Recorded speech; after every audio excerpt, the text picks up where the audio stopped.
నమస్తే, welcome to Andhraprabha. నేను రాణా ప్రతాప్.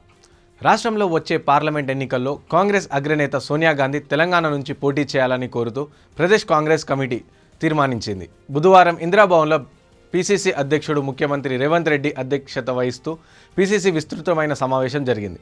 ఇందులో రేవంత్ రెడ్డి ప్రవేశపెట్టిన ఈ తీర్మానానికి పీసీసీ సమావేశం ఏకగ్రీవంగా అంగీకరించింది. పార్టీ రాష్ట్ర నూతన ఇన్ఛార్జిగా నియమితులైన దీపాదాస్ మున్షిని సీఎం రేవంత్, ఉప ముఖ్యమంత్రి బట్టి విక్రమార్క తదితరులు సత్కరించారు.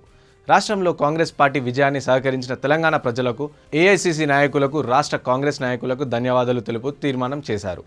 రాష్ట్ర ఇన్ఛార్జిగా పనిచేసిన మాణిక్రావు ఠాక్రే పార్టీ విజయానికి చేసిన కృషికి గుర్తు చేస్తూ అభినందించారు.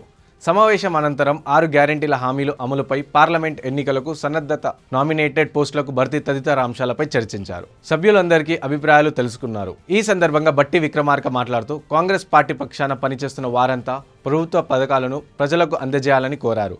గత ప్రభుత్వం ఆర్థిక అరాచకంతో రాష్ట్రమంతా పిప్పి చేసిందని, ఒకవైపు ఆర్థికంగా బలోపేతం కావాలి, మరోవైపు అలాగే మనం ప్రజల నుంచి ఇచ్చిన హామీలను కూడా అమలు చేయాలని చెప్పేసి, కాంగ్రెస్ అధికారంలోకి రాగానే రాష్ట్రంలో ఒక ఫీల్ గుడ్ వాతావరణం వచ్చిందని, స్వతంత్రం వచ్చినట్టు ప్రజలు అనుభూతి చెందుతున్నారని, కాంగ్రెస్ పార్టీలో కష్టపడి వారికి ప్రతి ఒక్కరికి గుర్తింపు లభిస్తుందని అన్నారు. దీపాదాస్ మున్షి మాట్లాడుతూ లోక్సభ ఎన్నికల్లో కాంగ్రెస్ నాయకులు శ్రమించాలని అన్నారు.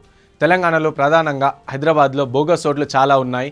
నాయకులు ఈ విషయంపై ప్రత్యేక శ్రద్ధ తీసుకొని పనిచేయాలని చెప్పేసి కోరారు. పార్టీలో మరింత టీం వర్క్ ఉండాలి అండ్ ముందు చాలా ఎన్నికలు వస్తాయి, సో వాటిలో కూడా కాంగ్రెసే గెలవాలని చెప్పేసి చెప్పారు. ఈ మీటింగ్లో మంత్రి ఉత్తమ్ కుమార్ రెడ్డి మాట్లాడుతూ పార్టీ కోసం కార్యకర్తలు, నాయకులు ఎంతో శ్రమించారని, వారి కష్టాన్ని తగిన ఫలితం ఉంటుందని అన్నారు. కొన్ని నెలలు కష్టపడితే పార్లమెంట్ ఎన్నికల్లో మంచి ఫలితాలు వస్తాయని, జాతీయ స్థాయి ఎన్నికల్లో బీఆర్ఎస్ మరింత బలహీనంగా ఉంటుందని అన్నారు. మంత్రి పొన్నం ప్రభాకర్ మాట్లాడుతూ మహాలక్ష్మి పథకం కింద ఉచిత బస్సు సౌకర్యం విజయవంతమైందని అన్నారు. మహిళలకు బస్సుల్లో ఉచిత ప్రయాణ సౌకర్యాన్ని వ్యతిరేకంగా బీఆర్ఎస్ వ్యవహరిస్తుందని, దీన్ని కాంగ్రెస్ శ్రేణులు ఎలాగైనా సరే తిప్పికొట్టాలని అన్నారు.